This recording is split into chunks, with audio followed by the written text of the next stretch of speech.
The Treaty of Waitangi, there was a group of rangatira from Ngati Paoa who signed the treaty here in Karaka Bay. So here's a little remembrance tohu place here to remember our chiefs, our rangatira who signed the treaty here back in the day in 1840. So here's some of our rangatira here. Guramu Hoete, Roinga, Paora, all from Ngati Paoa. Hakopa, Hohepa. So yeah, quite a few list of names. And like I was saying, it's quite special for me to come back to a place where I whakapapa, you know, through my genealogy, there's a connection here.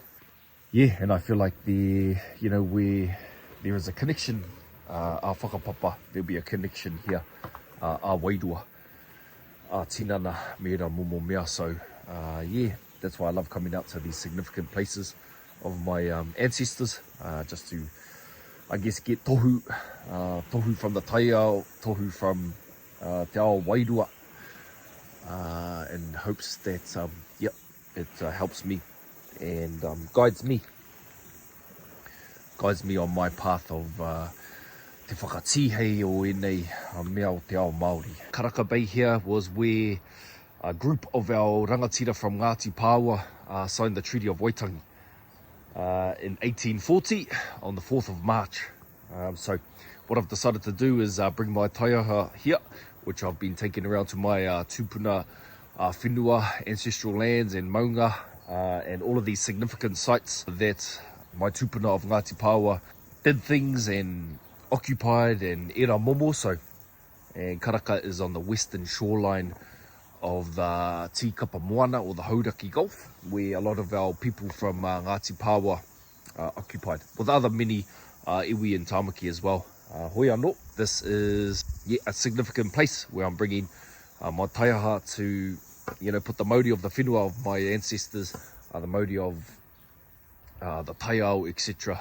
So this bad boy here, my mate, can be passed on to my tamaiti. Such a beautiful taiao over here, and you can see why our tupuna would have occupied all of these coastline and these shorelines here in Tamaki.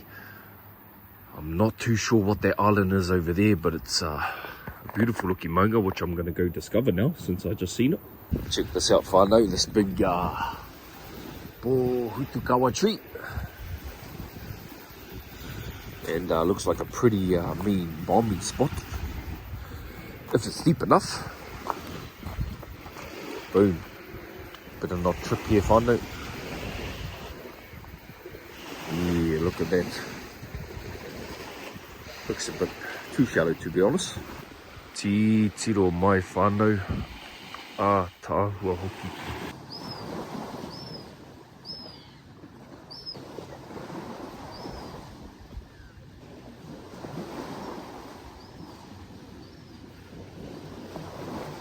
Key points to remember when thinking about the Treaty of Waitangi is it was there for Pākehā to come here and live side by side with us on our whenua underneath your own tikanga and your own ture, underneath their own government, their own systems, their own ways of doing things. And for Māori, it was the same. We wanted pretty much sovereignty. You fellas do your thing, and us Māori people will do our thing, but we can coexist together on this beautiful whenua of Aotearoa. So that is ultimately what the Treaty of Waitangi was signed for.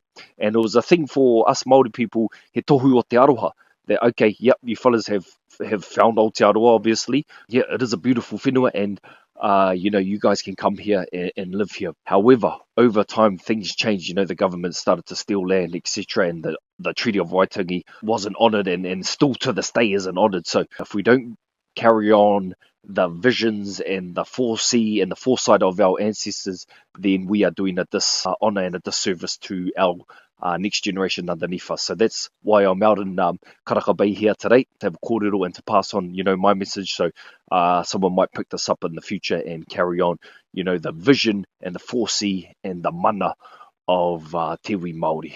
What's the importance of the Treaty of Waitangi? It's something that I've been sort of exploring and trying to unpack and uncover myself, and I think it's, a journey, a lifelong journey of unpacking and understanding, etc. But I think the cool thing about our generation, and there's, other rangatira out there that I've been really drawing a lot of kōrero and inspiration from, and one of those people being Iru Kapakingi, which is another rangatira from the far north, from Ngāpuhi, and what he has done, which I really resonate with, what he has done and what he's continually doing at the moment is making it simple for our generation to grasp and understand, so we can, push it out to Aotearoa and the wider world, which our people did with He Whakaputanga, which was a declaration of sovereignty. He Whakaputanga was a message that was put out to the world.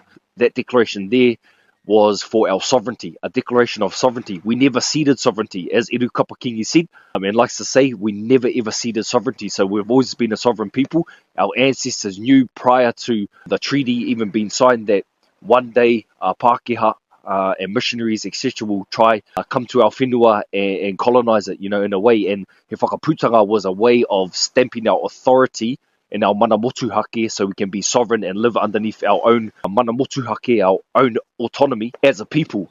So there was He Whakaputanga, which was pretty much a declaration of sovereignty, not a reclamation, because we never gave away our sovereignty. We had our mana motuhake right back from in the day when we started and travelled across Te Mana Nui a Kiwa from our homeland, e Kinei ko Hawaii. We had our mana there, and then we come to Aotearoa and we established ourselves here, and that's when He Whakaputanga was put out to the world in order for them to, pretty much a message for them to know that Aotearoa and ourselves come underneath our own sovereignty.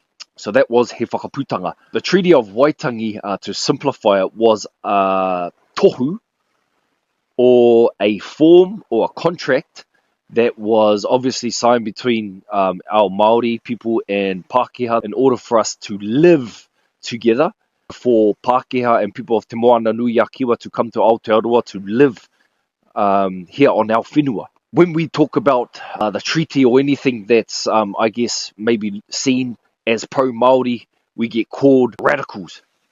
But you're only a radical if you are speaking your truth.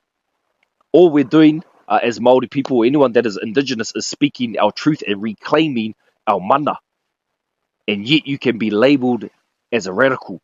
And anything that, you do that, I guess, goes against the grain, so to speak. So you're not a radical. If you're speaking your truth, you're just speaking your truth. Especially, you'll get labelled these things like being a radical when you go against the grain, so to speak. Hui anō, I'll come back onto kaupapa, the Treaty of Waitangi.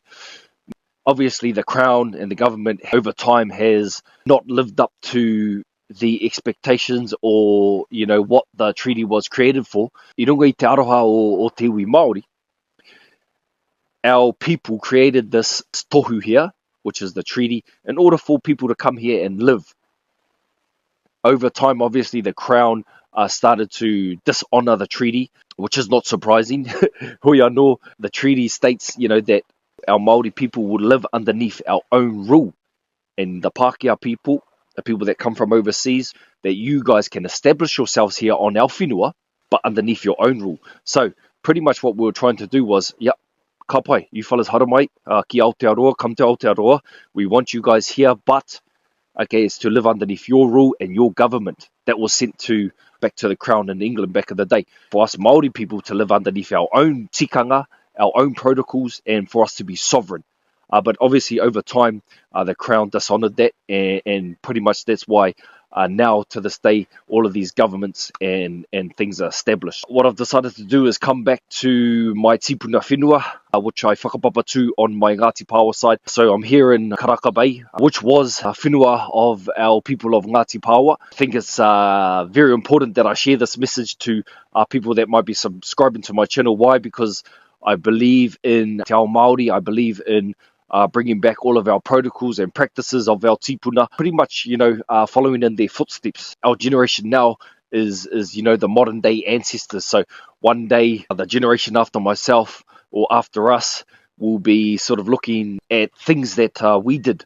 For example, finding clips like this, might fall upon their lap later on in life, and when they're looking for, I guess, motivation or inspiration of being Māori, when our people have endured over centuries You know, from back in the day when we first got here, all the way to these day and ages. So yeah, I hope you guys got something out of this. I try to keep it basic and simple as possible for you to grasp and understand, and hopefully you guys can take this to, you know, your journey of life and ultimately give back to te ao Māori. Huri noa, tēnā koutou, tēnā tātou katoa.